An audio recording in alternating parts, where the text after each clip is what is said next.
Today I'm going to be showing you how to make overnight oats using yogurt or kefir, some rolled oats. Right here I have Bob's Red Mill old-fashioned rolled oats. And the kefir I'm going to be using is Lifeway kefir. So I have plain variety, but you can add different flavors if you want. I'm also going to be using honey and blueberries to make this. And instead of using milk, I know people like to use milk, I'm going to use coconut water. Or you could use regular water if you want. So with this recipe, I have a mason jar right here. And this mason jar is specifically made for overnight oats. That's why they call this an overnight oats jars set. It comes with a spoon that you can put right here. And it's ready for you in the morning or after an overnight sitting of the oats. And it comes with a top and a holder for the spoon. But you can use a regular mason jar, or for that matter, or another container. But I'm going to be making overnight oats using a mason jar.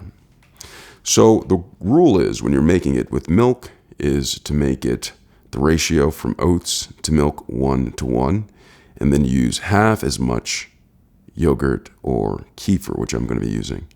So with that being said, I don't have milk. I'm going to be using kefir, which is like yogurt, and coconut water. All right, so I'm going to do half and half. Okay, so I'm going to fill it to oats with oats up until 5 right here. It has a 5 marking on here. And then with the kefir and coconut milk, I'll pull it up to 10 or more.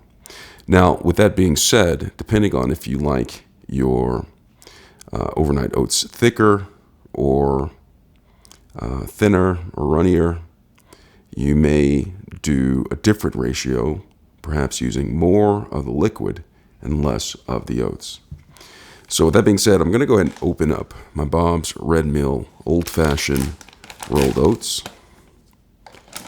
And what I like to do is go ahead and open up and come and smell the fresh oats.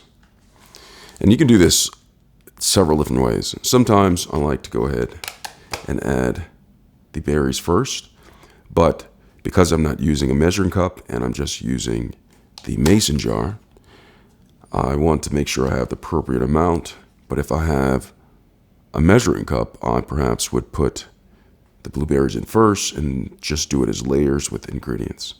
But because I don't have a measuring cup, I'm just going to be using this.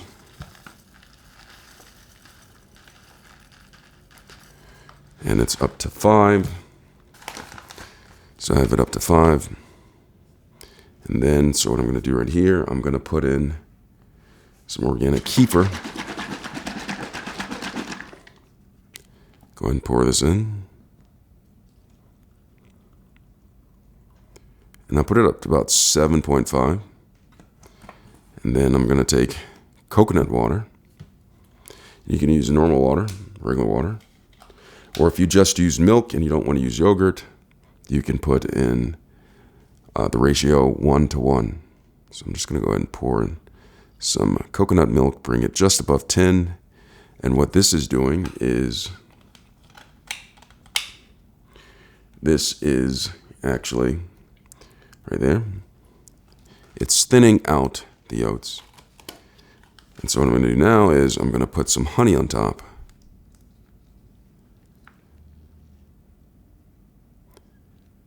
So I have the honey on top like that. And then I'm going to put blueberries on top. Now you could use different types of fruit. You can perhaps use bananas if you'd like, or apples. Apples might turn brown.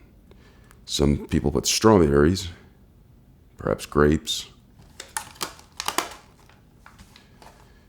peaches, plums, whatever on top. So I have that sitting there. And then I also have the honey in there. And I have the blueberries on top. I have the oats. Now what's happening is, it looks liquidy right here, but overnight, the oats will absorb the liquid And then what I'll do is I'll come in and stir this, and I'll have overnight oats for breakfast. Now you can also add things such as nuts on top, perhaps walnuts, pecans, sunflower seeds, sesame seeds, you name it. You can add a lot of different types of things into this cup right here to have overnight oats. I'm just going to put the cap on this. No cap. Put that right there. And then put the spoon in place so it's all ready for me when I wake up in the morning for breakfast. And that is how you prepare overnight oats. I'm going to stir it up in the morning, and I'll have a nice overnight oat breakfast. I hope this video was helpful. Thanks a lot for watching.